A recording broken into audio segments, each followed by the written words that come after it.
Okay, we're going to get started. Everybody, you ready? Buckle up. This is a learning. Okay, my name is Gina Washburn. I'm a retired attorney, and I'm your host for tonight, your moderator. So a couple of ground rules here. Please check your phones. Right? Check them at the door. Make sure that your phone is turned off, if you would, please, out of courtesy. I just want you to know that there are restrooms through that door right there.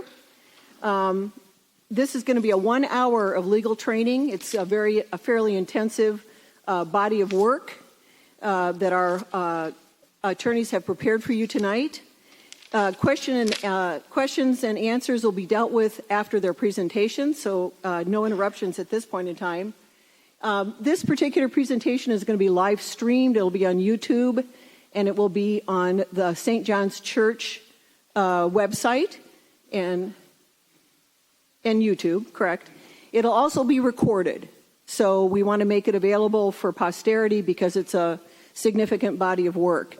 The genesis of this particular training was as a result of a recent visit to local downtown businesses by Homeland Security agents, which raised a number of concerns about businesses being prepared in the event that immigration agents came to your place of work, and how should you and your employees respond, as well as to give you a tutorial on what's called employment verification process.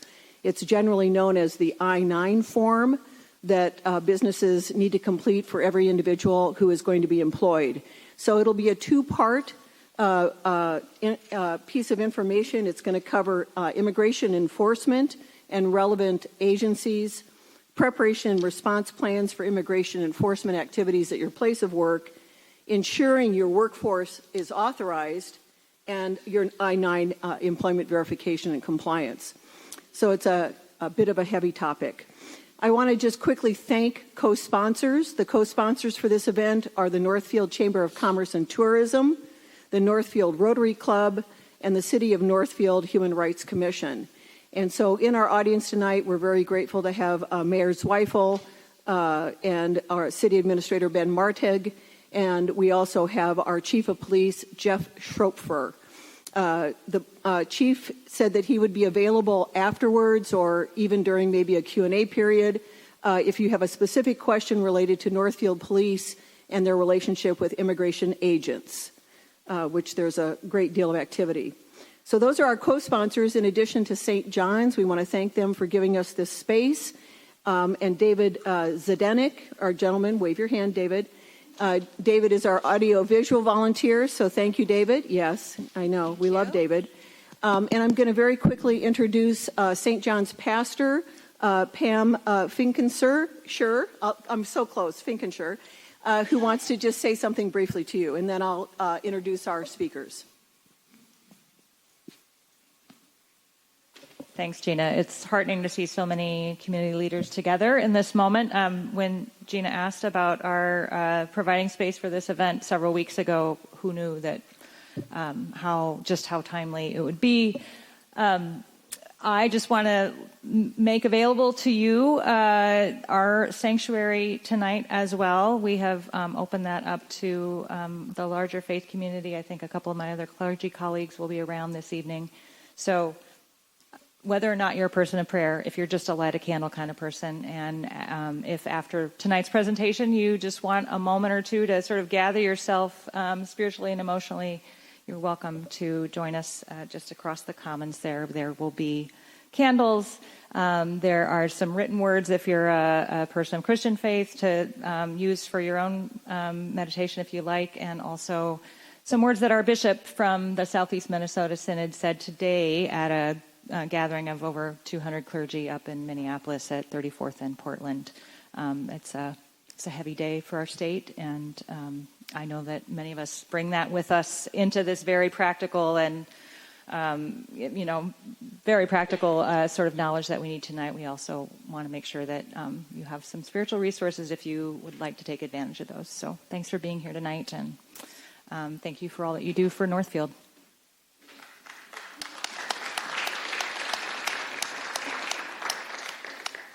We do have some handouts, and I think just not to be too disruptive, I think what we'll do is we'll probably put them, if that's okay with you, put them on a table There will be a test afterwards, so, take notes. No, not kidding. Anyway, so we'll have some handouts for you. And as I said, this is recorded, so if you feel a bit overwhelmed by the volume of information, we'll get links out to people through the chamber and the Rotary and so forth, so that you can study the materials at your leisure. I've also been asked to mention the fact that Northfield has a group of individuals that are trained and that respond to information of ICE agents in our town. The organization that I'm a part of is called Northfield Supporting Neighbors, NSN. We have a legal fund that is fiscally managed by the Community Action Center. We've been in existence since 2017 during the previous administration of 45 and under this current administration. And so we are available 24/7 by notifications from the populace that they see, if they feel that they see ICE agents in our town. They have been here all week, and so we've been extremely busy. Our responsibility is to respond to a call from a citizen. We go to the location that they've identified what they think is an agent. We determine with certainty from our training that indeed it is immigration. We photograph them, and then we send out, we've got over 1,000 people right now that are receiving alerts. And so we send out an alert as to what we're seeing, a picture if we can, and then to help our citizens know to shelter in place and or to avoid that particular location. So that's work that we're doing, and we have information about that if you would like to register to receive those alerts, or if you would like to register to alert us. So we have that kind of system set up for you. I want to introduce our speakers. We're very pleased that the law firm of Frederickson and Byron, that does a tremendous amount of work in our state with regard to legal education. I've been a recipient of their legal education for several decades. And so I'm very pleased that Loan and Jeremy agreed to come here tonight from Minneapolis to talk to us. Loan chairs Frederickson and Byron's immigration group and also leads its I-9 audit and corporate immigration compliance and its H-2B temporary workers practice areas. With her tonight is Jeremy. Jeremy is an associate at the firm who is experienced in assisting companies with worksite enforcement and I-9 inspections. So let's welcome them and learn.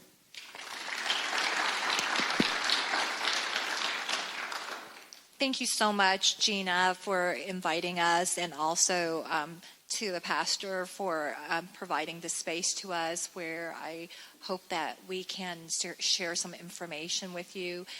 This is a heavy time for our state and our communities. I don't want to start this presentation without acknowledging that whether it's your friend, family, colleagues, all of us, I think, have individuals who are being affected right now by the activities taking place in the state, and the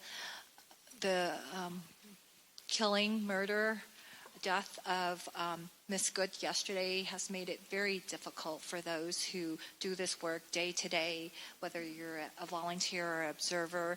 And what we hope to do, Jeremy and I hope to do today for you, is to really provide you with information that will help you navigate this time, whether you're an individual, employer, employee, or a business owner. So we have a lot of information to go through with you today, so I'm going to go ahead and start, and we welcome questions too at the end of our presentation. I think that what we have found is when we do these presentations, we can talk about things, but when it really happens in the real world, you are placed in a difficult situation, and I think it would be helpful to have questions that you are actually, that you have based on what you're experiencing, what you're hearing from individuals within the community. So we want to get to that too.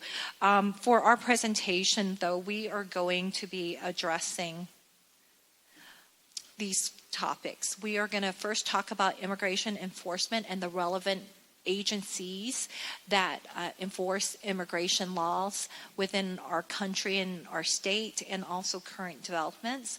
We're going to talk about how businesses can prepare for enforcement activities. What are the types of activities that you may see, because they may appear in various scenarios and situations. What actually happens in a enforcement investigation, whether it's to appear at your place of employment looking for an individual that they believe is working for you or have been at your place of business, or as a result of a I-9 investigation. There could be many different scenarios, and we'll go over those scenarios. Then we're going to talk about the Form I-9, which is the employment verification form, which all employers are required to complete for new hires that are hired after November 6, 1986. Can everyone hear me? I want to make sure. Great. So we'll go over the I-9 process, and really we hope to just be with you and answer any questions that you may have at the end of the program. So relevant agencies that you may see, you have heard of the Department of Homeland Security. As you know, the Department of Homeland Security was created after 9/11. It didn't exist until after 9/11. And under the Department of Homeland Security, you have Immigration and Customs Enforcement. That entity has other sub-entities underneath it.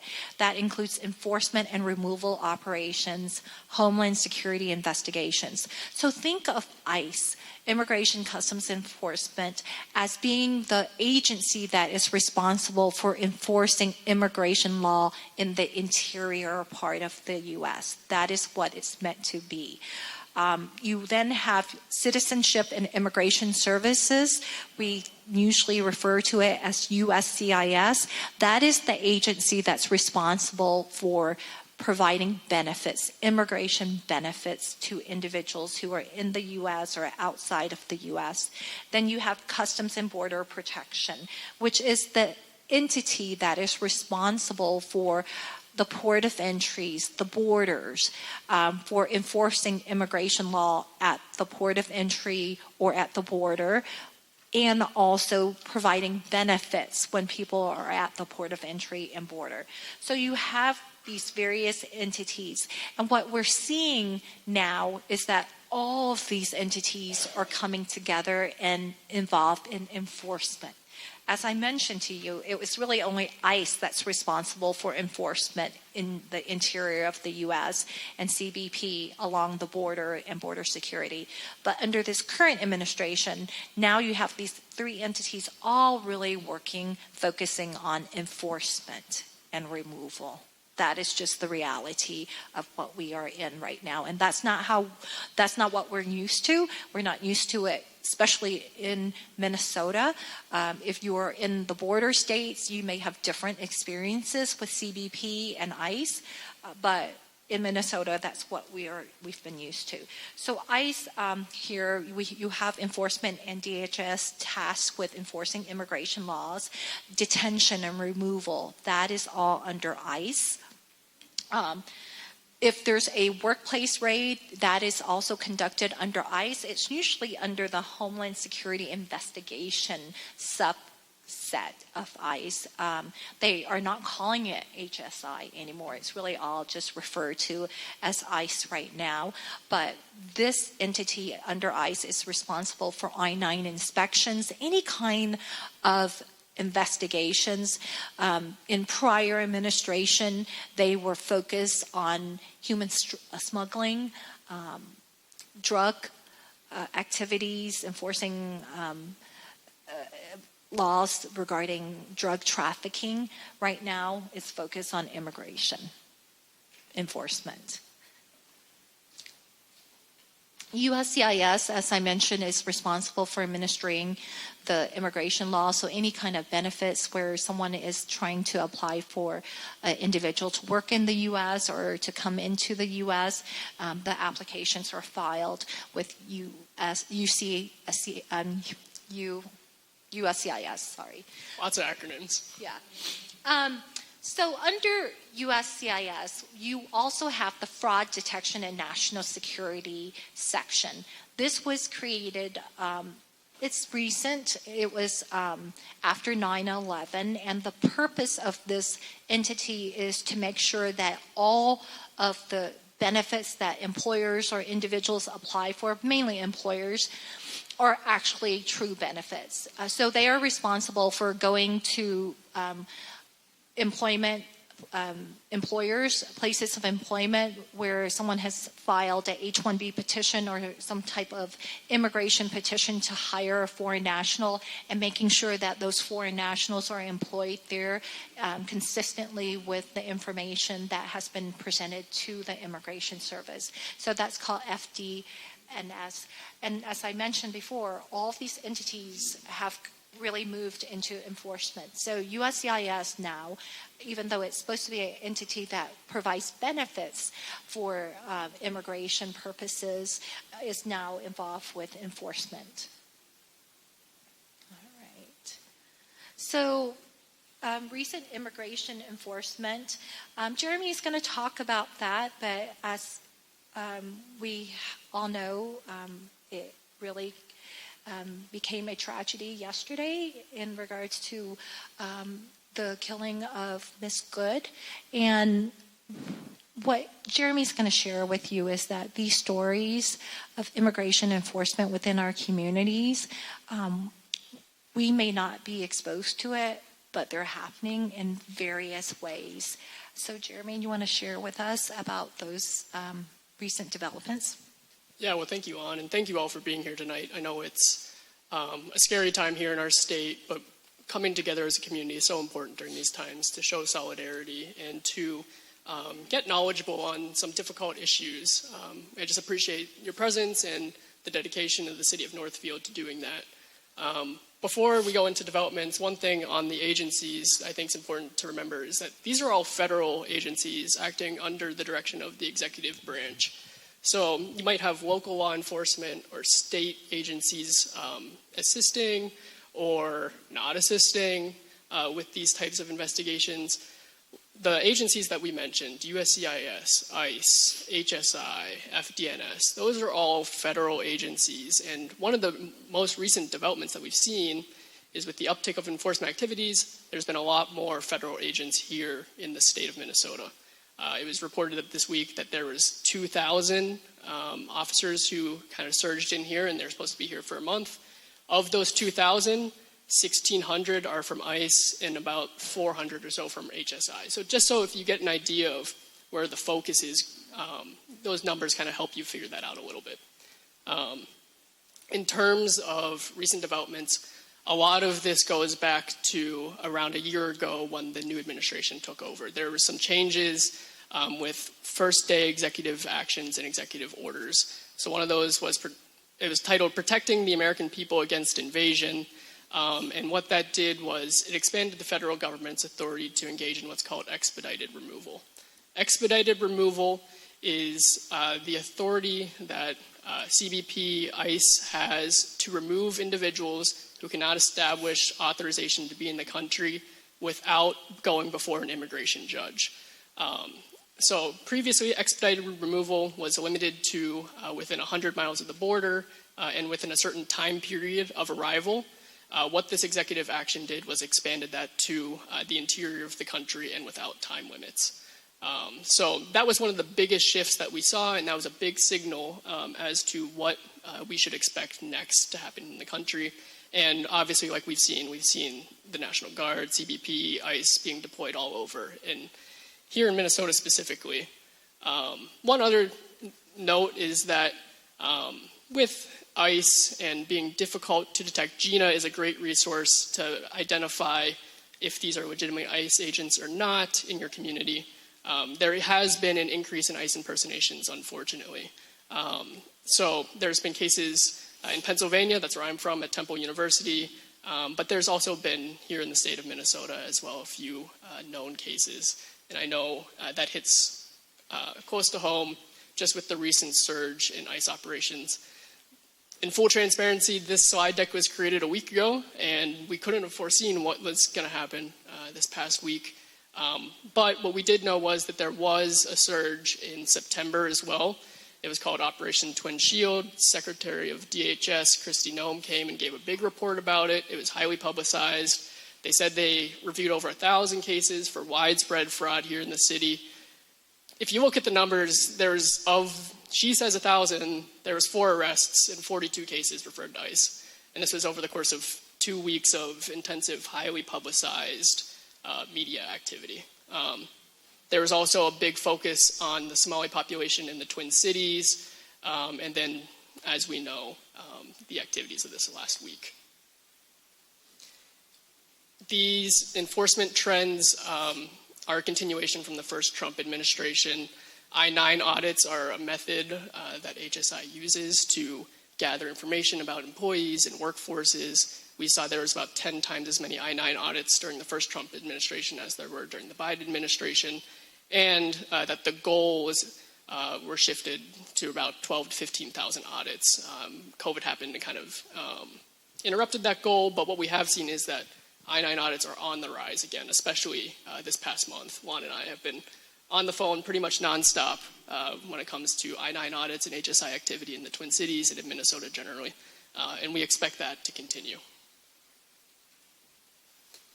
So what Juan is going to talk about now is, with all of these developments, what can you do practically to prepare? How can you prepare your workplace? What does investigation look like? We've talked about all these agencies, but what can they actually do? By show of hands, how many of people in the room are business owners? I know that was a big focus of the training tonight, given the recent activity. So a good number, and then interested community members as well. So. Yeah, thank you so much, Jeremy. So before I start focusing on workplace enforcement activities and the types that we will see, I want to go back to what Jeremy shared with you, which was the expansion of expedited removal, because I think this impacts everyone, all individuals, which is what we are recommending is that because of what ICE is doing, for example, we received reports this morning from one of our colleagues that you had ICE officers at the Hmong village in St. Paul, which is like an open market, walking around asking individuals what their immigration status is. And we are going to see more of that. We have 2,000 individuals here. They need to do something as part of their job, and previously many of them actually are not even from the Twin Cities. So we are recommending that you should carry documentation of what your immigration status is, even if you're a U.S. citizen. Carry a copy of your passport, not originals, but copies, because you don't want to lose your originals and you don't want them to take it away if they stop you for some reason. The biographical page, a passport card, anything to show that you are here lawfully. If you are not here lawfully, let's say you are here without proper documentation, carry documentation to show that you have lived continuously in the U.S. for at least 2 years. Because under the law, if you can document that you've lived here continuously for 2 years, they have to provide you an opportunity to appear before an immigration judge or put you in deportation removal proceedings. If you cannot document it, as Jeremy stated, they have expanded the definition of expedited removal. And if you cannot establish that you've been living here continuously, whether it's undocumented, that's fine, continuously for 2 years, they can just remove you without any hearing or opportunity before an immigration court. This is really important because this is what's happening here. It's always happened and common along the border states. They've experienced this, those individuals who have lived without proper documents along the border state, but now it's here too, in Minnesota and other parts of the U.S. So that's one way you can protect yourself as an individual, and it could be anyone. I know we may have some questions, but I'm going to go forward with talking about how workplaces can prepare for immigration enforcement. So This is a diagram, and we're going to have a lot of dense information here, and I'm not going to address everything, but we want you to have this information. And so if you can get a copy of this presentation, you'll be able to read that information in more details. But this chart here kind of goes over the steps of a government agent worksite visit. Okay, so when they come to your place of employment, what you want to be able to do is to be prepared and have a policy in place that outlines exactly what should happen. And that includes asking them for a copy of their business card and asking them to identify themselves. For businesses that don't want them to enter their business, you can definitely establish a sign that states that law enforcement, ICE is not able to enter, and there are certain actions that they have to take in order to access your private property. There is no requirement that you have to open the doors if it's a private property to an ICE officer. Now you have to make a judgment as to what your safety entails here. And we're not going to say that you shouldn't open the door if, they're threatening someone that you may love outside the door with a gun or something. We don't know what the circumstances are, but we can just advise you on what the law states, which is you're not required to open the door to an ICE officer unless they have a judicial warrant. And judicial warrant is a very specific document that is signed by a judge, a magistrate. A general subpoena from Immigration Customs Enforcement is not a judicial warrant, and you are not required to open the door when ICE is there and wants to come in to meet with you or speak with you. All right, let me see here. Let me show, I kind of jumped. All right, so I talked about the subpoena. I talked about the warrant in terms of what is required. You will see warrants that ICE presents. They call it warrants or subpoena, but they're administrative warrants or subpoena that's issued by the agency. And that is different from a judicial warrant or subpoena. Okay? And so this kind of outlines what you can do in each of the scenarios that I just shared with you. The judicial warrant looks like this. As you can see here, my eyesight's not really good, but if you read it, you can see there's a signature by a judge, and it's very different from a immigration-related administrative warrant, which is just signed by ICE. So you have the right to ask for a copy of it. You have the right to stop and read it before you make any decision. You have the right to say that you cannot open your door, even if they're knocking on it, and unless there's a judicial warrant, and they can leave it there and you can review it. Okay. This is a chart summarizing various enforcement documents. I talked about the administrative warrant, usually signed by ICE, issued by ICE. It can be to arrest individuals, get records, but again, not enforceable in terms of a judicial warrant or one that's signed by a judge. They can enforce it, but again, it's not legally required for you to allow them to come in for that warrant. There's also the deportation order. As an employer or a business or individual, ICE can come and say they have an outstanding deportation order for an individual. Again, just because they have a deportation order does not mean that you have to give them access to the individual. You have the right to ask for counsel. You have the right to state that, you as a business will not become involved in the removal process. There is nothing that requires you to be part of it and comply with what they're asking you to do. we talked about the administrative subpoena, which is a request for documents, also judicial subpoena, which is a request for documents too. And I talked about how one is the administrative subpoena is not signed by a judge, and the administrative, I'm sorry, that's the administrative, and the judicial one is signed by a judge. If it's signed by a judge, you need to comply with it. But you have the right to ask for counsel and time to review it too.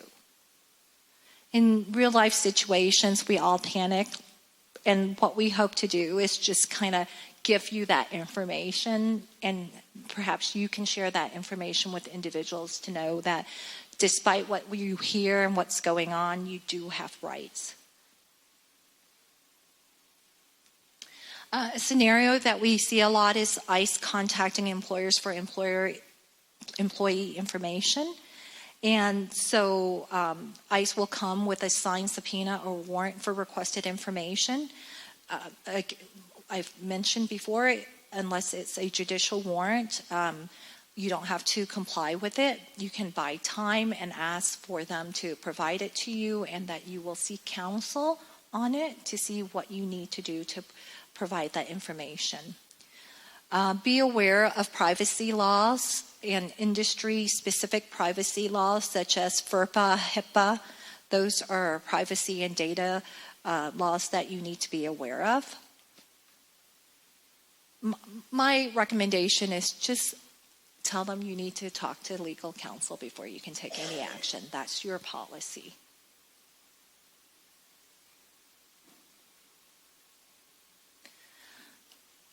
ICE may appear, this is one of the hardest scenarios, is when ICE appears at your work site to execute an administrative removal order. Let's say they say, hey, we know that you're employing this individual and we need to execute this removal order. You as an employer can say, our policy is not to participate in execution of removal orders. Please contact my legal counsel to discuss any questions you may have. That's it. You don't have to do anything else. Okay? You may, there are situations we get asked a lot, well, can I tell the individual who is the subject of the order if ICE leaves? There's nothing that states that you cannot tell that individual. Now, there's concern about, well, are you engaging in harboring or smuggling if you tell this individual that ICE has come and you know that they're there?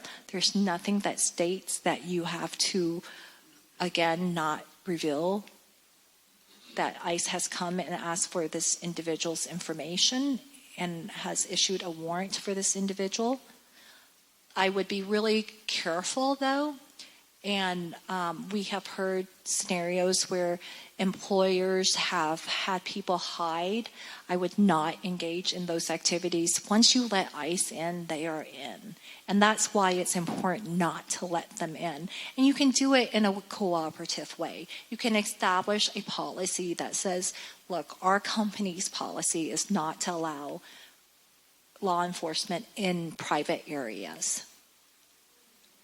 Can we wait till the end for questions? We would be happy to answer the questions, but we just have a lot of information. And once we get a question, we're going to go off to another question. So definitely there's nothing, like I said, that prevents you from informing your employee or the individual of this information. All right. Jeremy is now going to talk about preparing for worksite enforcement, how to establish a enforcement action plan. We have been talking about this for about a year. We knew this was going to happen. The last time I was here in Northville, I think was in the first Trump administration, presenting at a very similar event like this, and I think it was at St. Olaf. And so when Gina called us, I was really happy to say, yeah, I'll be happy to come back to Northville because this is deja vu here. But really what you want to do is prepare for these worksite enforcement actions. We know it's coming. This administration has stated we are going to enforce immigration law. We don't want immigration here. So what do? establish a policy to inform everyone at your place of employment or at your organization as what needs to be done if ICE or other law enforcement entities come. It's not any different from when the FBI comes or the Department of Labor comes.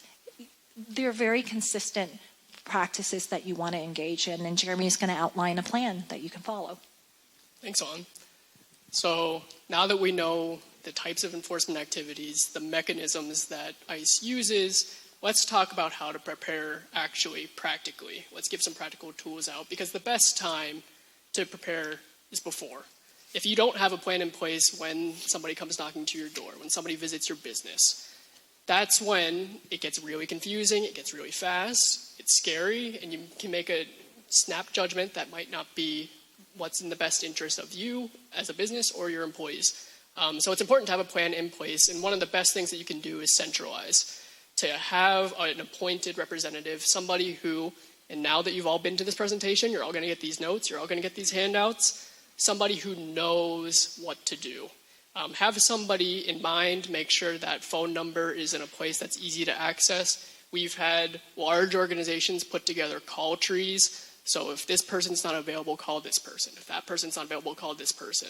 And then in those call trees, it's important to have legal counsel, somebody who's an expert on that list as well, somebody who you can contact. It doesn't have to be us, it can be us, but there's a lot of options that you have. It's just important that you know somebody that you can contact. Otherwise, if you're making a cold contact, you risk not having capacity, not having availability, not knowing your business or the specifics of what you do.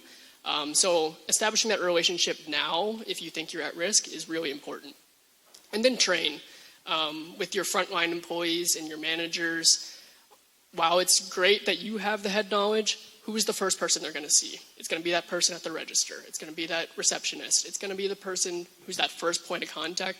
And a little bit later, we'll have some first contact scripts. That's another popular way to prepare, is to have little note cards that could have a line of saying, I know to look out for an administrative versus a judicial warrant. So having just a couple of sentences prepared that somebody who in the moment can read off of a script and have a way of asking for that information clearly and succinctly, that can be really important.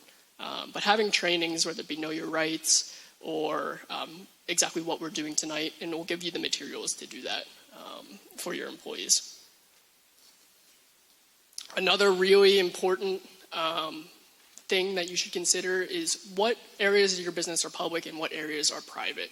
We talked a lot about warrants and why they're important. We talked about judicial versus administrative, what they can enter.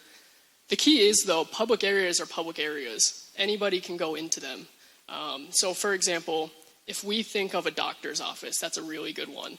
The reception area, the waiting area, semi-public. You would likely need to have some sort of reason to be there, but anybody could walk into that for a very temporary period of that waiting room. If you wanted to go to the examination rooms, then that's private. You have to have a reason. You have to be invited by the doctor, by the nursing staff to go into those areas. So when you think about public versus private, think about if anybody from the community came into your space, where would they be allowed to go? Where would they need extra permission to go? And if you have concerns about officers being in areas, this is where we can take some practical steps to designate areas as public and private and make it really clear. Because you need a judicial warrant to enter those private areas. In those judicial warrants, too, they need to specify what they're looking for and the scope of the private area that's to be searched. There has to be some sort of reason to do so. So this slide gives you some examples of what you can do. Posting signs to make clear what's public and private. It's that simple. You've seen those beware of dog private signs on people's yards. You can put a similar sign with your own wording that designates, maybe if you own a restaurant, that the kitchen area is private. You wouldn't have anybody from the public go back there. They could pose a health or safety concern. Same thing with law enforcement and with federal officers here. Physical barriers are also really helpful. So if you have an event space, for example, those like velvet ropes to designate public or private areas, those can be helpful.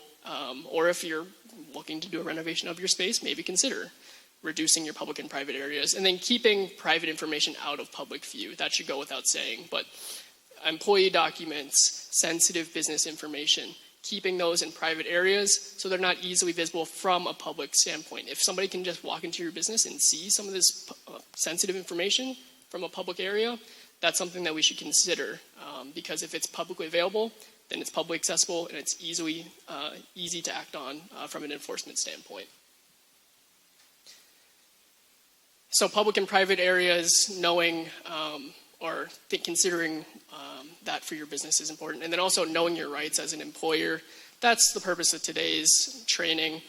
We've talked about posting signages with your hours and operations. If you're not open, you're not public. So that's easy. You have the right to inform an officer that you can't speak on the company's behalf. So that's something that you could train your front desk or your first point of contact staff on, is that I don't have the authority to do this. I don't have the authority to speak on behalf of the agency, but I'm happy to hold you until I can get that person who can get you that right information. Confirming the nature of the visit, the agency, the officer, escorting the officer into a private space. That's another important one. If you have a conference area or a conference room or somewhere that they can go that it's not going to cause a disruption. You're concerned about not just your employees, but the public and the reputation of your business. If you can escort to a private area that you feel comfortable, say like a conference room or an office, somewhere that's easy to, for example, facilitate an interview or facilitate a conversation, it might be worth having that place designated in case a visit comes. And then again, asking for a judicial or administrative warrant and declining to speak with an investigator without legal counsel present. A little bit more, you do have employees, if they are asked to be interviewed, can request an immigration attorney or an attorney be present for those interviews, and you have the right to inform your employees that they have that right as well. And we'll talk a little bit more about some special issues about harboring and what's allowed and not allowed, but you should not tell employees not to speak with investigators. At that point, it's their decision, not yours as an employer. Everybody has their own agency, and some people might be willing to put up more of a fight when it comes to a conversation, or some people might be willing to turn over documents immediately. That's their choice. So it's a choice you need to let them make and not make for them. And I'll save this last point because I have a slide about it, but what Juan was saying earlier, not telling employees to hide or leave the premises. And we'll explain a little bit why. Finally here, you have the right to ask for documents and to document. That's honestly, if you don't have any plan, documentation is key. Writing down that agent's name, the badge number, what agency they're with. You might not have the ability to deal with it in the moment, but you might have the ability to follow up with it after the fact once you have more information. So documenting the nature of the conversations, what they're asking for, if you can get an idea of the scope of what they're looking for, those documents are going to be key in follow-up. And you shouldn't attempt to destroy or hide documents or evidence in the moment either. At that point, a visit's already started. There's very little you can do about it. The best course of action is to deal with it after the fact. So we talked a little bit about first point of contact scripts. I have some examples here. We can reference them whenever you get these materials. But the key is identifying who the agency that's visiting you, asking to see their credentials, asking to wait for further action until legal counsel is present, and identifying the purpose of the visit. There's also some points here about asking whether they have a judicial or administrative warrant, and just getting that to examine. So I have all sorts of scenarios: officers entering your business to search generally, officers requesting to speak to a specific guest or an employee, officers actually presenting you a warrant, what can you do? And then officers serving an I-9 notice of inspection. A notice of inspection is the formal administrative document that says you need to produce your company's I-9s within 3 business days. They're usually accompanied by a subpoena that requests all sorts of documents about your company, like your quarterly tax returns or your payroll information. So this first point of contact is just to accept that document and to say that you're going to comply with it at a later time. Because at the moment, once it's served, it's served. You have to go ahead and go through with that action later. So this just kind of helps mitigate that information in the meantime. So I know I've mentioned it a few times, and Juan's mentioned it as well. Harboring is one of the concerns for businesses specifically. And what harboring means is affirmative actions intended to prevent the person from being found. And there is an intent requirement. The standard is knowing or in reckless disregard to the person's status. So either you know that they're going to have a problem, or you're recklessly disregarding information that's been told to you that they're going to have a problem. That's, if you know that somebody might have an issue, if enforcement is immediately present, and you take actions to conceal, harbor, or shield individuals. Those are the three actions that are enumerated in the statute, and there's all sorts of case law, and it's a very squishy area. So one thing I would say about harboring is that this is very broad information. You're going to need specific advice specific to your situation and to your business if you are concerned about harboring. What we do know is that in the past, courts have said that harboring means giving help to undocumented persons, like providing shelter, money, or employment. Those are three pretty established areas. Other courts have said that providing housing or helping people stay in the country and prevent authorities from finding them also constitutes harboring. So these are federal offenses. These are offenses punishable by federal prison time and jail. And shield from detection is always one that gets some questions. What does shielding from detection mean? That's a very broad term, and if you have a career in the law, you'll learn that the law is very broad in general. Shield from detection has been interpreted to be more than just concealing or physically hiding some money. It can involve, like we said, giving housing or making false statements or falsifying documents. Even falsifying employment could be shielding from detection. So that's harboring. And then one other special concern before I pass it off to Juan is what does it take to actually stop somebody? What is the standard that a federal officer needs to engage in a stop, to ask for documentation? So what legal authority do they have to do that? And the key word here is reasonable suspicion. We're seeing all across the state these roving patrols. Like Juan said, there's 2,000 officers. They need something to do. They're going to stop people. So when can they stop people? When they have a reasonable suspicion that they have committed an immigration violation or a federal crime. That's the standard. Reasonable suspicion has been around for a really long time, and there was a 1975 Supreme Court case that said that an individual's apparent race or ethnicity could not be the sole basis for reasonable suspicion for a stop. That was in the context of a vehicle, but that was widely held to apply to any stop. So you couldn't just stop somebody because they looked different, because they were of a different race or ethnicity. That standard has changed with the recent Supreme Court. So there was a new Supreme Court case this past year in 2025 that said that it was in California, and you now can use race. It's a totality of the circumstances analysis. But essentially, totality of the circumstances lets you consider all sorts of things that you weren't able to consider in the past. So this happened in Los Angeles, and they said that it was valid to stop people because there's a high percentage of illegal immigrants in that area, or because that people tend to gather in these places to seek daily work, that they often seek certain types of jobs, and they list labor, landscaping, agriculture, and construction as those jobs.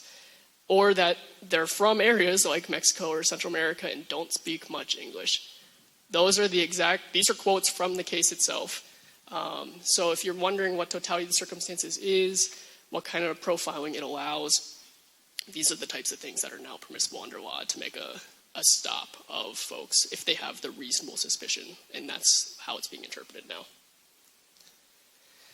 So now that we've talked a little bit about businesses, what you can do, the plans, the response plans that you can put in place, and some of these special issues, how can you practically help your employees? Because I think that's what it comes down to for a lot of people here in the room today. What can you do to help your workforce to prepare them for enforcement? And Juan's going to talk a little bit about what you can do on an individual level. And I already discussed this previously, so it won't take long, but documentation for people in non-immigrant status, for example, students who are here in the U.S. Or H-1B workers, what kind of documentation should they have on them? I also want to share with you that under the current administration, all individuals who have not been inspected or, let's say, have an I-94 record need to register with the Immigration Service. There is a website that they can go and register in. If you move to a new address and you're here as a non-immigrant, or if you're a lawful permanent resident, you need to update your address with the Immigration Service, because that can be a basis in which you can violate the law. And this was after 9/11. So make sure that these individuals are following those requirements. So the following documents should be carried. We list this out, but really what you want to do is make sure that they have documentation of their legal status in the U.S. So, for example, a F1 student will have an I-20 record along with an I-94 record that shows that they're lawfully here. The I-94 record can be obtained for all individuals online through CBP. It is CBP who holds the I-94 records of individuals who have entered the U.S. If they have an immigration benefit that was filed at USCIS, that I-94 record will not be online with CBP, but they will have a copy of their I-94 record based on the approval notice that was issued to them or to their employer. So their I-94 record, that is what controls the immigration status of an individual in the U.S. It's not about the visa stamp that's in their passport. Copy of their current status documents can vary depending on their status, but like I said, it's the I-94 record. For students, you should also carry an I-20 record along with the I-94 record to show that you're currently enrolled in a program that's on the I-20 form. J1 students, it would be the DS 2019 form.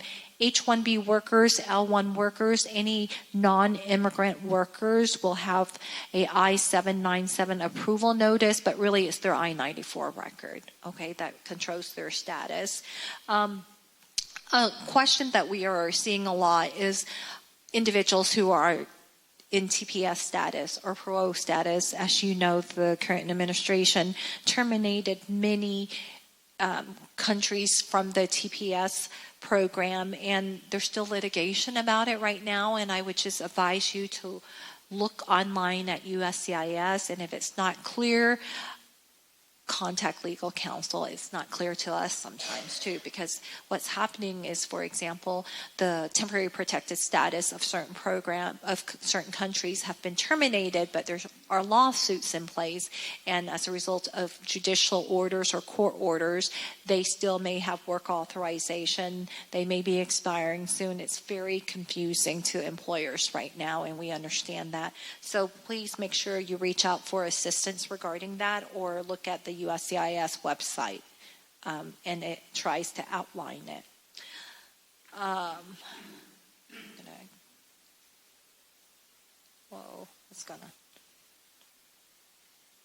There we go. Documents for lawful permanent residents and U.S. citizens. There are samples here of just the green card. While U.S. citizens are not required to carry documentation, they can be stopped, and we have seen what's happening here is that there can be racial profiling, or just they're not in a good mood and they're asking everyone for their documentation of being a U.S. citizen. And so you can carry a copy of your passport card, naturalization certificate, maybe birth certificate even. That is something that you can carry to establish your U.S. citizenship status. Again, you're not required under the law to show it, but we are finding that you are being asked for it, and you should be able to do it. Copies, that's all. You don't need originals. Just make copies to have on you, have on your phone, whatever you can easily access. Okay? And I'm not going to go further into that. Some things to consider. We know that individuals are being picked up. Additional personal safeguards that you can establish for individuals who may be in vulnerable situations. Establish emergency contacts. Update that information at your school, daycare center. Trusted contacts that should be given copies of relevant documents. We're advising families, and this is really heartbreaking, is families to establish plans as to the possibility of their parent being picked up or even a child being picked up. Who should be delegated parental authority if both of the parents are picked up? Who can pick up their children who are in schools or at daycare center? Having those type of documentation before things happen is really helpful to protect their family and their children. So there are examples of those parental authority documents online, but we can also provide them to you. Consider power of attorney documents or guardianship documents. Put those in place and establish a communication plan. I have a team member who just contacted me and said that her cousin has been picked up. He had an outstanding order from years ago, but they were able to keep him here in the U.S. because the U.S. has a policy of allowing individuals to remain in the U.S. even if they have an outstanding order, because they can't remove this individual to the country. There's no agreement with the country. Well, under this administration, they're not following that. Those individuals are now being picked up, and if they have an outstanding order, it is likely that they're going to be removed pursuant to that order that was executed 20 years ago. And they've been reporting every year or every month to ICE to show that they're complying with their release requirements. They're being removed now. So, so where is this individual? Who is this individual going to call? I don't think they were prepared for that, even though they knew it was a possibility. But really, we didn't know it was happening until a couple of months ago. And so make sure that these individuals, who are vulnerable have these safeguards in place in case they are picked up. We're going to end the presentation with employers and their I-9 obligation. As I mentioned before, the I-9 is required for all employers to fill out to establish the employment eligibility and identity of all new hires. And Jeremy's going to go over with you what the I-9 requirements are. This is an area that there is no doubt about it. ICE is focused on it. We have seen a complete increase in I-9 audits. The reason is that they are using this not only to make sure that employers are in compliance, but to find out information about individuals. I am sure that the I-9s that we're being required to provide are then being put in some kind of database to find individuals who might have outstanding orders or who they have records were not lawfully here. So this is not coincidental. It is definitely part of the law, but an increase on it in addition to the increase in ICE presence is part of the strategy of enforcing immigration law and removing individuals who they believe should not be here in the U.S. You're going to talk about I-9? Yeah, thanks, Lon. And as we mentioned, of those 2,000 officers that came, 400 of them were with HSI, and HSI is the agency that helps with these I-9 audits. So I know that we're covering a lot of information tonight. All of these materials will be available after the fact. We're almost here. This is the last topic, and we'll be able to take some time for questions after. But in terms of the I-9 requirements, the I-9, if you've ever held a job, it's that form that you fill out usually on the first day where you have to present your passport, your driver's license, social security card. It's the federal government's way of verifying an employee's ability to work in the United States. There's a couple different steps. There's section 1 of the form, which the employee fills out, that they have to attest to their status, whether they're a non-immigrant, or whether they're a green card holder, whether they're a citizen. And then there's the section 2, which is the presentation of documents aspect.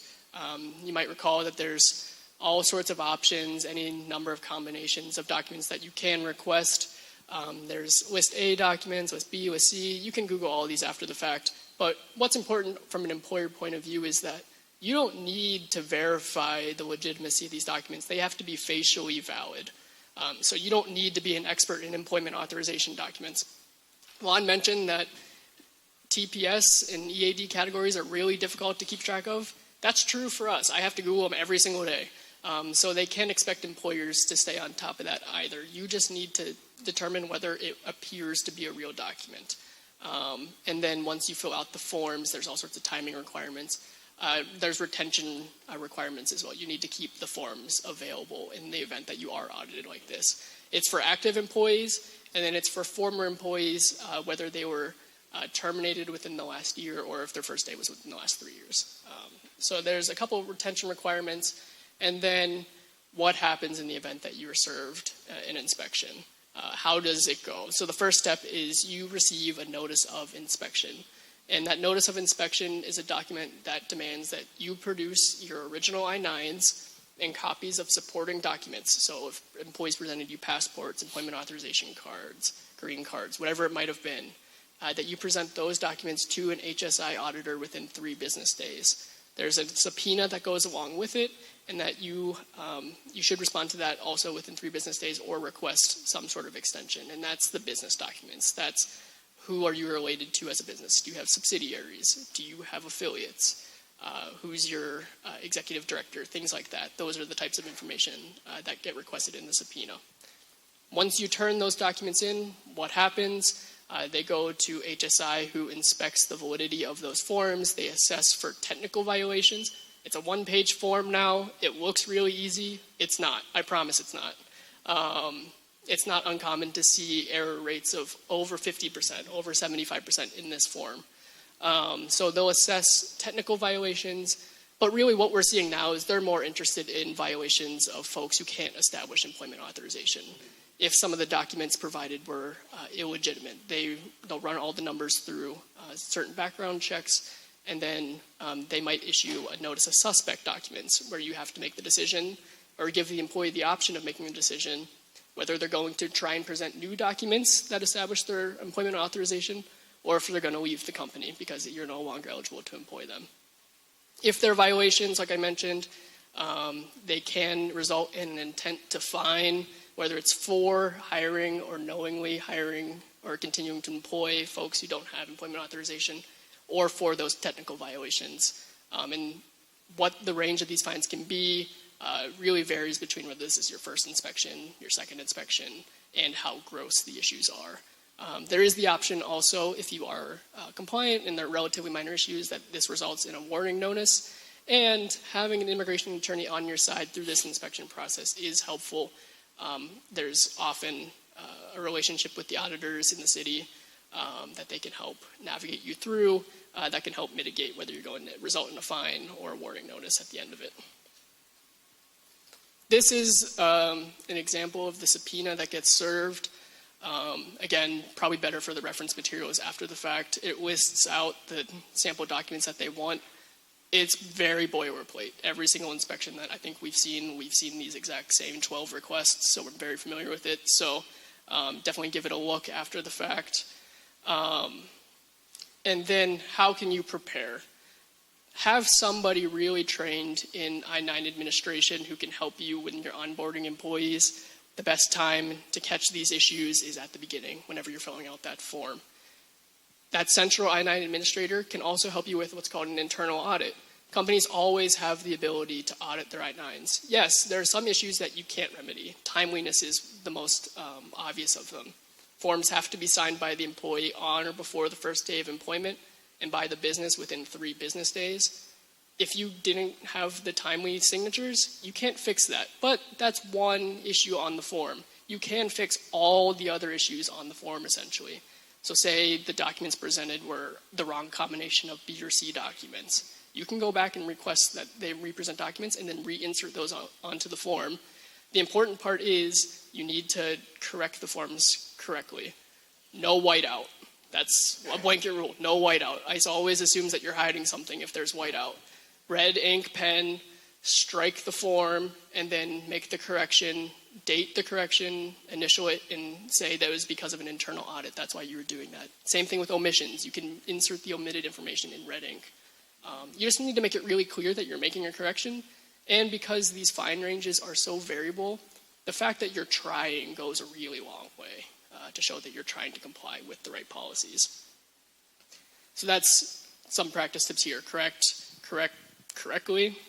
I could have worded that better. Or maintain copies of documents. Because if you have copies of documents, for example, say that you got the driver's license number wrong whenever you wrote it down. If you have a copy of that document and it's obvious that this was the driver's license, you can make that correction right there and you can avoid the fine that would have resulted because you have a copy of that document.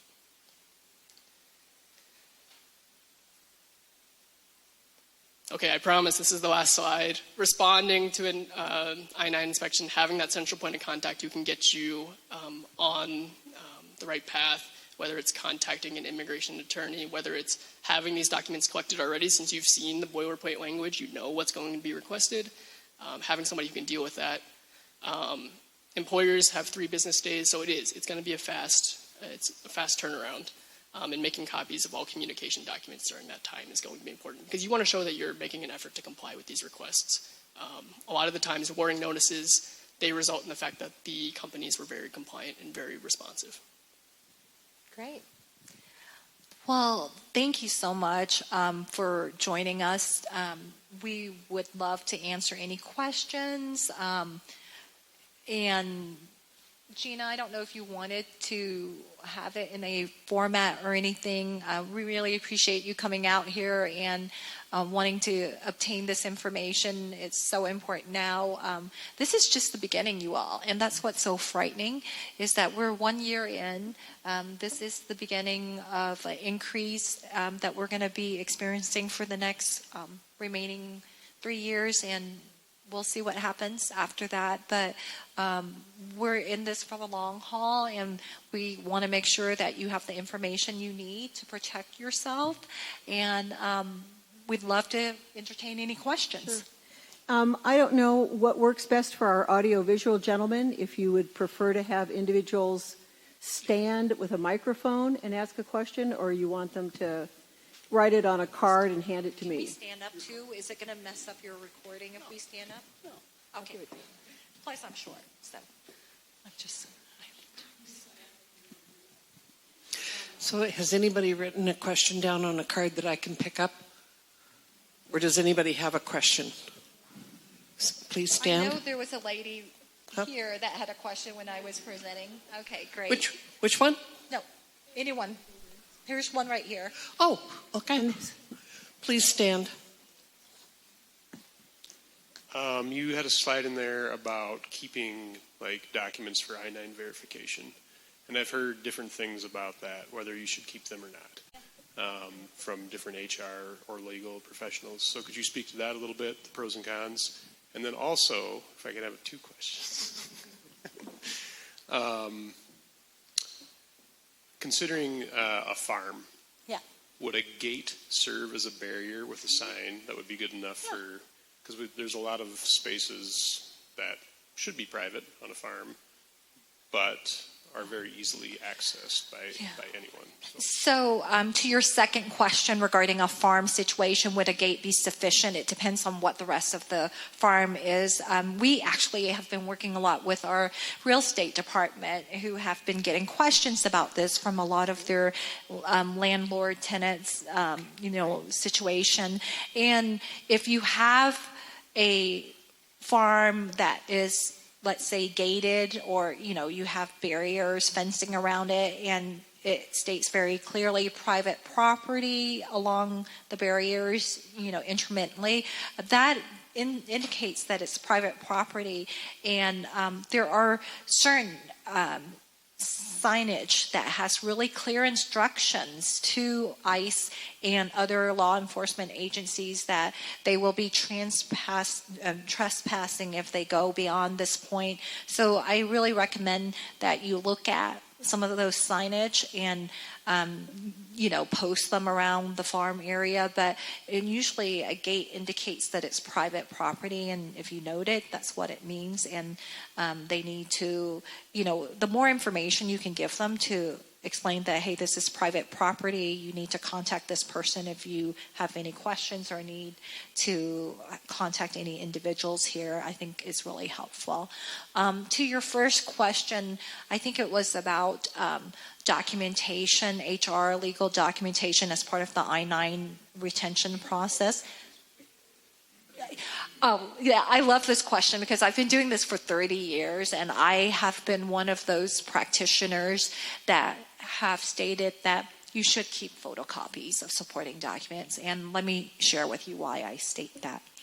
Unless you know that you have a vulnerable workforce, and there's a reason why you shouldn't be keeping those documents. Keeping those documents have prevented many employers from being fined, because under the I-9 process, if you keep copies of supporting documents and there are mistakes in your I-9s, and there are always mistakes in the I-9s, you can still make corrections. They're called technical violations. And under the law, during an I-9 inspection or audit, an employer has 10 business days to make corrections to technical violations.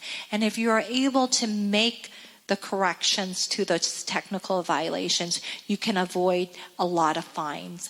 And it's been my experience that when my employers' clients have documentation of their I-9s, they've been able to avoid a lot of fines. That's also showing good faith, that you're trying to do the best you can. The reason that other attorneys have stated that you shouldn't keep copies of supporting documents is because they say you don't want proof that an individual has provided fraudulent documents to you. But as Jeremy stated, you're not expected to be a forensic expert here. The law states that you have to comply in good faith with the I-9 requirements, and that's what it requires. They have to establish other requirements to show that you had constructive knowledge of unauthorized employment or actual knowledge of unauthorized employment, and you didn't follow those. So that's a long response, but why I say that it is in an employer's best interest to keep copies of supporting documents. And can I add a couple points there? I was the HR professional that taught employers about the I-9 process for a period of a decade, and so and I would audit employers' records on their behalf. And so let me just give you a couple additional pointers, if this is okay. You can correct me. I'll stand for correction. But fundamentally, what I would advise employers, that if you do take photographs of the legal documents at any point in time for one person, you have to take photographs of legal documents for every person, because it would be considered discriminatory. Right. That for some individuals that you would hypothetically suspect, you would take a photograph of their document, but for others, you would not. So if you start with photographs, you always photograph. That's number one. Number two, the documents, the I-9 form, which has to be completed in a timely manner. It's 3 business days from the date of the individual's employment. So you have to have a timely recording of your visual inspection of those documents and retention of those documents. You need to have all of your I-9, in my personal opinion. I'm a retired attorney, so this is not legal advice, okay? You need to have your I-9 documents in their own 3-ring notebook, not in personnel files. Because when ICE comes to inspect, or Department of Labor or anyone comes to inspect your I-9 documentation, they do not get access to your employees' personnel files. That's an entirely other private set of documents. So it's a 3-ring notebook with tabs for the current employees, for any corrected I-9 forms, and for retention of employees that are now not with you. So if you go onto the web, you can learn everything you ever want to know about how to do I-9 compliance properly. So if an ICE agent or Department of Labor comes to your place of business, you give them a 3-ring notebook in a room where they can be private about it. All of your I-9 documents need to be under lock and key. You cannot have those accessible generally, in my personal opinion, right? They're not, they are HR documents. So those are some of my suggestions. Yeah, no, correct. If you require, if you're making copies, it needs to be consistent. It's a policy that is applied across the board. You can definitely change your policy where now you may say you haven't been doing it, but effective January 10th, you will start making photocopies of supporting documents and note it in your I-9 records. I-9 records can be maintained in physical form or electronic form, and definitely do not give them any documents. You have 3 business days to make sure that everything that you are providing them is what they've requested and in order. So you never want to hand anything to them, and keep it separate, as Gina mentioned, from documents. Yes. Do you have a microphone? Oh, Charlie? Yeah. Yeah, I'm going to change subject on you just a tiny bit. I'm not an employer, but my question really revolves around having an undocumented person in your car with you. I volunteer to teach young people, a lot of international college students and Latino young people, how to drive. I'm not a driver's instructor. They take their driver's training. They need a little bit more experience, and then I take them in for the test. What happens if I get stopped with a young undocumented person in the car? By the way, they all have drive permits. They'll all have some ID with them. But what do? Do I lock up the car? Do I run? Do I give them up? Do I shoot the guy? Tell me what to do, because all those options are on my mind. No, it's a great question, and I think it's a good example, too, because it speaks to what the harboring standard is. The intent requirement is knowing or reckless disregard of the person's status, but the important thing to remember is that it requires affirmative action to conceal, to hide, or to shield from detection. So I think your question really goes to if you are stopped in whatever event, one, you need to ask, do you know or are you recklessly disregarding this person's status? As somebody who probably teaches lots of different students, you probably have no reason to know or recklessly disregard somebody's immigration status. So you're probably covered there. But when it comes to if they're asking for this person, you have to determine whether your action is going to be to shield, hide, or protect. I think it's really clear now that if something like that happens, you're going to cooperate. Meaning, you need to protect your livelihood. You need to protect yourself. You need to protect that individual. We are not dealing with individuals who really want to engage in conversations, and so just whatever you do, make sure that you protect the lives of the individuals who are with you and you. And, you can definitely ask and let them know that you would like to have legal counsel right away, and you have the right to remain silent. That's all. We have some red cards we can hand out for we hand out red cards typically to individuals who are at risk, but you as a non-at-risk person can certainly have a red card, as we call it, which gives people kind of a quick how to respond. One of the things I do have to point out, though, with regard to that situation in Minneapolis, one of the things that we are training our volunteers and we're trying to talk to the community at risk about is if you're in a vehicle and an ICE agent approaches and says, "Get out," you have a very short window of time to respond to that order. And that's where we've run into some really bad situations where agents have broken the car windows and dragged the occupants out. We've seen this in our own town, but also with regard to even the incident in Minneapolis. The car within a very short interval is deemed a weapon by the agents. That's what they've been operating under. And so they are then immediately proceeding to very aggressive behavior. We've had them pull guns on occupants and, as I said, break windows and drag people out of the cars. So just understand, they will deem that car a weapon within a very short period of time. So if they order you out of it, we recommend that you get out of the car. I know that sounds scary, Yeah. but that's the truth. You want to take the I microphone? mean, what would you do if a police officer came and told you that? Oh, yeah. So were you done talking? Yeah, yes. Mine are about identifications. This one, I had two of them. One was for all the dreamers out there that don't have a green card, they have a worker's permit. Yep. Is that sufficient as ID to be carrying around? Yes, and they would have a documentation showing that they were approved for DACA. And when you talk about dreamers, and so they can carry that along with their work authorization documentation. Sometimes they'll just have receipt notices and things like that.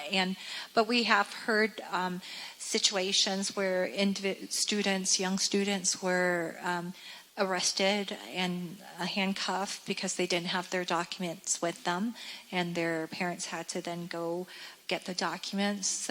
So work authorization card, if it exists, a copy of their initial DACA approval will also work too. Extensions of their current status will also work. And so my other question, I hope this is still appropriate, but I have a 12-year-old daughter at home who is really quite worried, and with ICE showing up to schools, she's like, do I need to have my birth certificate with me? What ID do children or people under 18 that aren't working need? What kind of ID do they need to be bringing around, and what's the legal on that? I mean, as I mentioned, the types of documentation, if you're a minor, and I get that. We don't know what can happen. If you want to give them a copy of their birth certificate, you can. If that makes them feel safe. I'm sorry? Well, they can't be deported if they're lawful permanent residents or U.S. citizens and here lawfully. And if they're minors, they do have to provide that.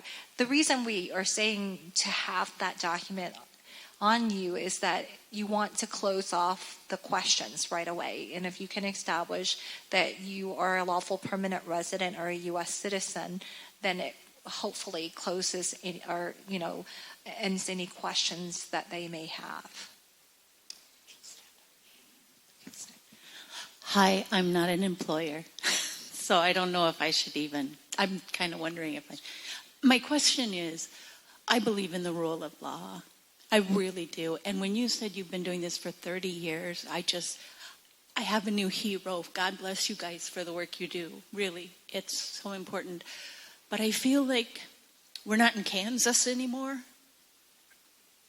And it's hard to hear about what we need to do to obey the law when we are repeatedly led by I don't think this is opinion administration who is ignoring the law, the rule of law, trampling on the Constitution. I think it is really difficult for me, and I think for other people. I hope I'm not the only one. It's like, I just feel like when you were talking about don't harbor someone, that's what they did in Germany. It's like good citizens don't harbor anyone. Don't harbor these people. I come at it from a different angle, and I'm just wondering, are there... I don't maybe think this is not for you to answer, and it's an unfair question. No, but it's just... I don't think we are standing up here to say don't harbor. We're just defining what harbor is that the government has defined. Mm-hmm. As individuals, we need to do whatever we believe in and understand the consequences of it.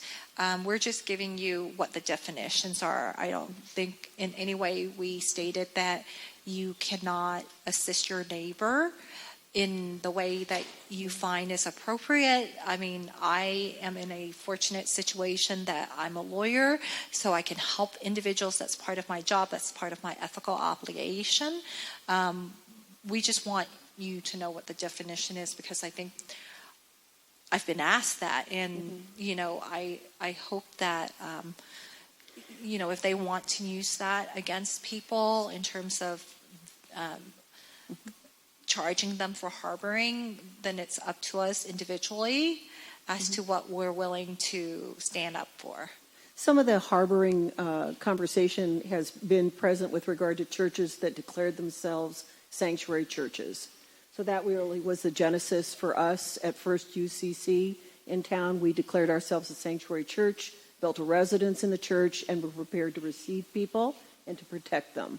And we really needed to understand a great deal about that phenomenon. That's why I asked the attorneys to speak to it. But again, we've also had employers in town that have asked the question, what if ICE comes to my place of business? Can I put my employees in a back room? Can I tell them to go home? Can I close my place of business? And I think that's what we're really concerned about. Two quick questions. One, so if I understand your previous point, there's a Fourth Amendment, but if someone asks you to get out of a car and do whatever they said, you're obligated to do that. And do whatever they said. And it could be just a mass person with no ID or whatever. Is that correct? I think that every individual will need to determine what they believe they need to do in order to protect themselves. Definitely in regards to an individual who's masked, you have the right, our Know Your Rights card. The Constitution still applies here. Number one, we have never said it doesn't apply. And we can rely on that. Understand the context you are in. You know, I come from a situation where I am a child of war. My instinct is going to be to protect myself and so I can survive. You know, so it depends on what your experience is, what you're able to. I have told my husband, who is a foreign national, that, you know, he needs to carry his documents around. If he's told to do something and he's stopped by a law enforcement officer, he's going to follow those orders, because we have seen the consequences when that isn't done. And so in terms of your Fourth Amendment rights or your rights, it still applies. So if someone comes up to you that's masked and orders you to do something, if you don't believe they're law enforcement, you have the right to ask for identification. You have the right to ask them that. But I'm not going to say that. Are they obligated to provide identification? They should be. That's part of their job description here. But I haven't been in this situation, so I don't know that's being followed. We want to make sure that you also understand that a lot of people in town have been, our volunteers are trained to respond when ICE is present, okay? So we have a very strict protocol about how to behave in those encounters. But there have been citizens who have been present who've been yelling at the agents demanding identification and a warrant. And I can tell you that as long as those agents are on, quote, a public street or in a public place, they are not obligated at this point in time to display a warrant. So it's fruitless to be yelling at them, let me see your warrant, right? They likely do have one. It's likely an arrest warrant, but they're not going to show it to you. So yelling that at them is just provocative at this point, in our opinion. And we ask them always what agency they're with, and if they have identification. They have declined in every instance to respond to that. So again, you have to make some choices about what you're going to demand at this particular point in time. I'm going to just say to you that our responsibility as volunteers doing ICE intervention work is to protect the detainee. So we're not there to tick off the agents and to accelerate the situation. We're there to keep an eye on that detainee, to see to it that they are not mistreated, and to follow where they are taken, and to notify the family, and to provide supportive services. So that's really an important role for us. We're not there to fight with ICE. They have all the cards right now. So let's just be really mindful about that behavior. It's very important. Yeah, let me add 2 quick points, and we'll take this question over here. I think one, and this overarches our entire conversation, there is a question of what does the law require you to do versus what risks you're willing to take and what ethically you feel you should do. And that's a personal decision. We as lawyers, we're here to tell you what the law is, what you should do. in terms of following the law. But what you should do ethically is something that only you can determine. And I would take away from this conversation that in light of the political climate that we're in light of the surge of activity that we're seeing, carefully consider that as you go through this next month or so. The other point I have is that here in Northfield specifically, your police chief is here at this conversation. I think that goes a long way to showing that. I think that goes a long way to showing that the city is here and has your interests in mind during this federal surge of activity. And when it comes to stops of cars, you can ask him. It's a really complicated area of the law.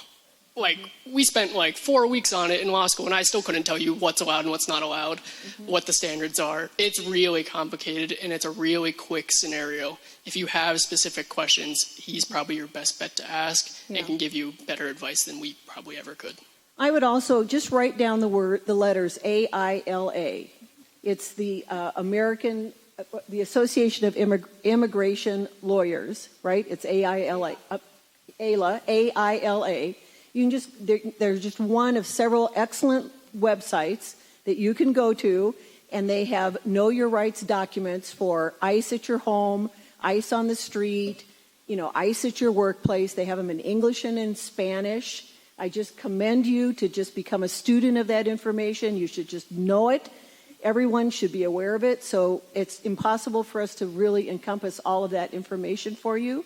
I also want to put in a pitch for the fact that our current police department has a written policy, number 413, that states explicitly the nature of their relationship with immigration. It's available. You can actually go online and Google it and read it yourself.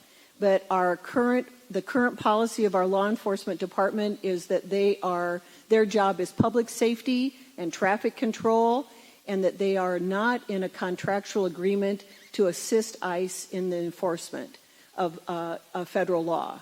That's a little quick touch of it. I don't want to go into the entire policy on it, but some jurisdictions do have a policy to cooperate, one of which is Dakota County Sheriff, which is just North Avenue North. They do have a 287G contract with ICE for enforcement. We do not have it with our Northfield Police, and we don't have it with our Rice County Sheriff's Office. Thanks, Gina. I think we have time for maybe one more, and then this goes for everybody. Juan and I are here to help. Our contact information is on this slide, our emails. You can always contact Gina as well to get a hold of us after the fact. But I know you've been waiting a long time, so go ahead. A number of us are here from Northfield Rotary, and Rotary sponsors a number of international exchange students. They have identification that Rotary has approved that has their immigration status on the form. Two-part question. One, would you also recommend that they carry a copy of their passport? And secondly, is there any way that you can help us have adolescents understand the importance of carrying that identification with them? Yeah. No, good questions. In terms of, so is this a Rotary specific form, or are you instructing forms?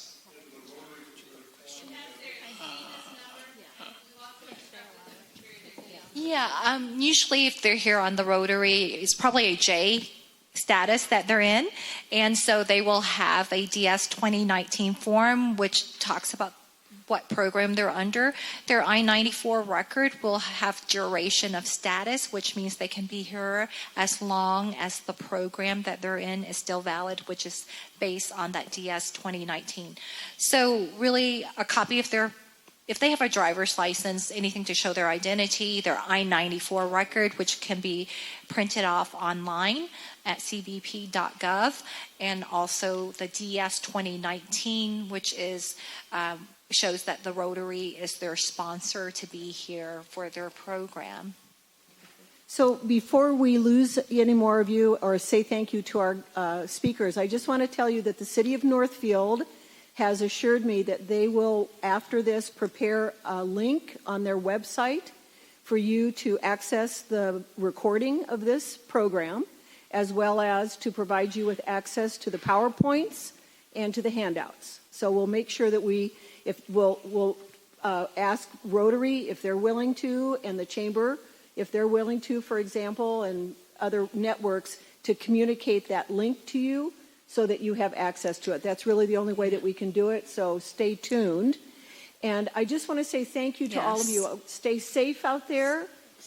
Bless you for being here, and care for your neighbor. Yeah. Let's say thank you. Thank you. Gina.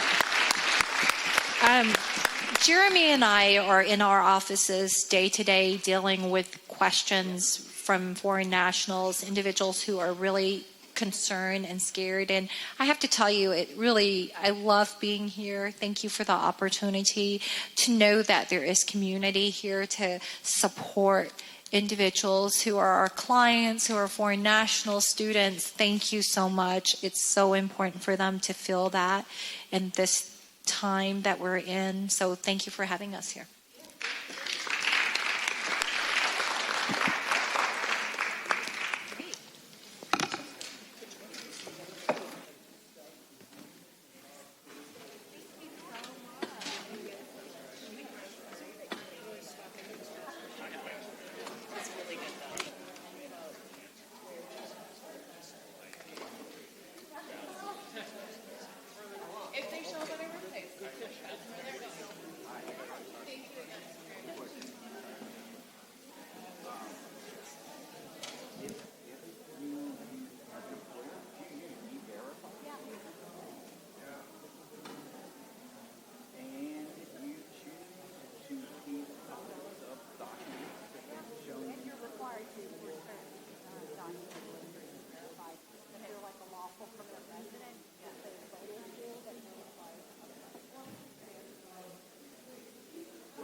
If you choose to keep copies of the documents, A, B, or C documents, should they, in light of the information gathering that the current administration is doing, should those be kept in their file versus in the I-9 file? Yeah, the E-Verify documents are required to be attached to the file. That's part of your E-Verify obligation. If you look at the memorandum